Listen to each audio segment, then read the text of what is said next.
তো ফাইনালি আমার রেসারগুলো ওয়াশ হয়ে গিয়েছে। এবার আমাকে কী করতে হবে, গ্রিজ লাগাতে হবে। তো আমি গ্রিজ লাগিয়ে নিই। ভালোভাবে আপনারা গ্রিজ লাগিয়ে নেবেন।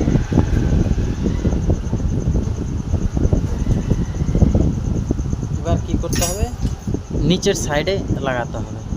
ভালো করে দেখেন।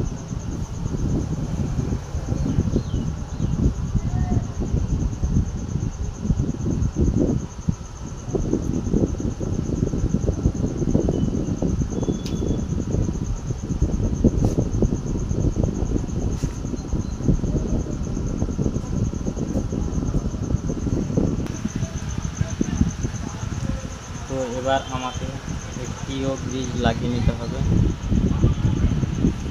তো আপনারা ভালোভাবে গ্রিজগুলো লাগিয়ে নেবেন।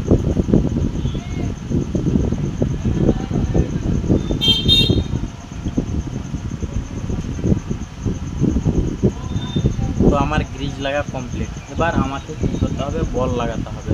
তো আমি বল মার্কেট থেকে নিয়ে এসে আপনাদেরকে দেখাই কীভাবে লাগাতে হয়। তো ফাইনালি বল নিয়ে চলে এসেছি। এবার আমি বলগুলো লাগাই আর দেখাই আপনাদের। তো একে একে সুন্দরভাবে বলগুলোকে গুছিয়ে নিতে হবে, গুছিয়ে লাগাতে হবে। আপনারা বলগুলো দেখবেন যেন আবার উঁচু নিচু না হয়, একইভাবে সেটিং যেন থাকে।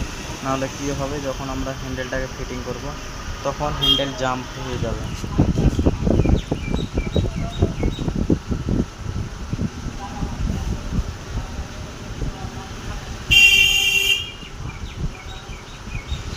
তো এখানে একটা জিনিস দেখেন, ফাইনালি আমার বল লাগানো হয়ে গিয়েছে। তো আপনাদেরকে কি করতে হবে, বল আপনারা কতটা দিবেন, তো আগে পুরো বল দিয়ে দিবেন। দিয়ে একটা বলের জায়গায় এতটুকু আপনারা ছেড়ে দেবেন। তাহলে কি হবে, আপনারা যখন নতুন একটা ব্যারিং নেন, ওই ব্যারিংটা আপনারা দেখবেন যে সামান্য একটু ফেলে থাকে। ওই প্লেটা যখন এবার চাকাতে ফিটিং করে দেয় তখন ব্যারিংটা অটোমেটিক টাইট হয়ে যায়। সে মতো এখানে যদি আমরা এই গ্যাপটা না রাখি তাহলে কী হবে, আমাদের বলগুলো ঠিকঠাকভাবে রোটেট করতে পারবে না, ঘুরতে পারবে না। তার যদি ঘুরতে না পায় তাহলে আমাদের হ্যান্ডেল ফ্রি হবে না, ও লাস্টিংও করবে না। তো সেমভাবে আমাদের নিচেটাও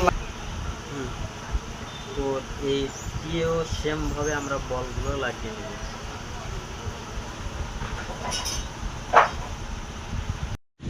তো ফাইনালি আমার বল লাগানো হয়ে গেছে রেসারে। এবার আমাকে কি করতে হবে, এই টি আমাকে সেটিং করতে হবে। তো কি করবে, প্রথমে টিটাকে ভরে নেবে। তো এই জায়গাতে আপনারা একটা মিস্টেক করেন, এই টিটাকে ঝুঁকি উঠে দেন। তো এটা করা যাবে না। এটা করলে কি হবে, যে গ্রিজগুলো আছে গ্রিজগুলো ছিটকে যাবে, তখন মানে আমাদের হ্যান্ডেলটা লাস্টিং কম করবে। তার জন্য আমাকে টিটাকে আস্তে আস্তে উঠাতে হবে। তো দেখছেন আমার কত সুন্দরভাবে টিটা উঠে গেছে। এবার কি করতে হবে, আমাকে এই রেসারটা লাগাতে হবে।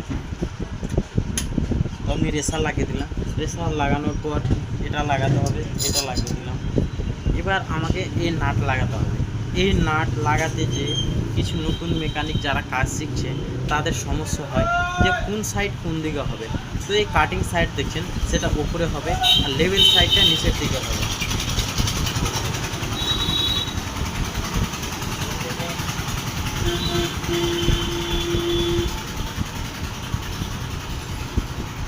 তো আপনারা ধীরে ধীরে নাটটাকে লাগিয়ে দেবেন।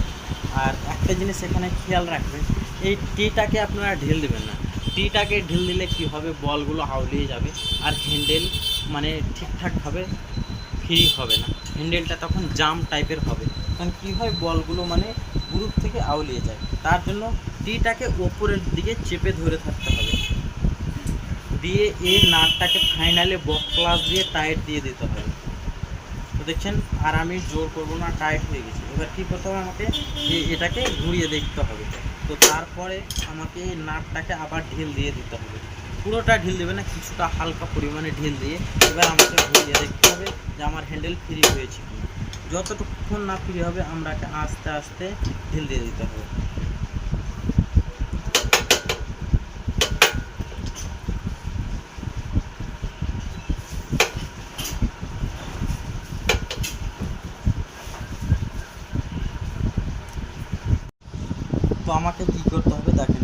এই জায়গাটা আস্তে আস্তে ঘুরিয়ে দেখতে হবে যে আমাদের জাম্প লাগছে কিনা। আবার সেমভাবে এই সাইডেও দেখতে হবে, দু সাইডে যদি আমাদের ঠিক থাকে 2-3 বার এরকম মেরে নিতে হবে।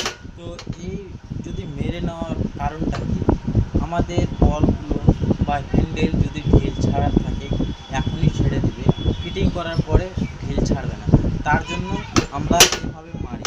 অনেক ভাই বুঝতে পারে না যে এটা মারার কারণ কি। এটা মারার কারণ অ্যাকচুয়ালি এটাই যে পরবর্তী যেন হ্যান্ডেলটা ঢিল না ছাড়ে, যা ছাড়া এখনই ছেড়ে দেবে। তো দেখুন ফাইনালি আমার হ্যান্ডেল ফ্রি হয়ে গেছে। তো দেখছেন আমি একটা লোকও কতটা হ্যান্ডেল কত স্মুথভাবে হ্যান্ডেল ফ্রি হয়ে গেছে। আপনারাও এভাবে করেন, আপনাদের হ্যান্ডেলও এর মতো ফ্রি হয়ে যাবে। এবার আমি গাড়িটাকে পুরো রেডি করে আপনাদেরকে দেখাই।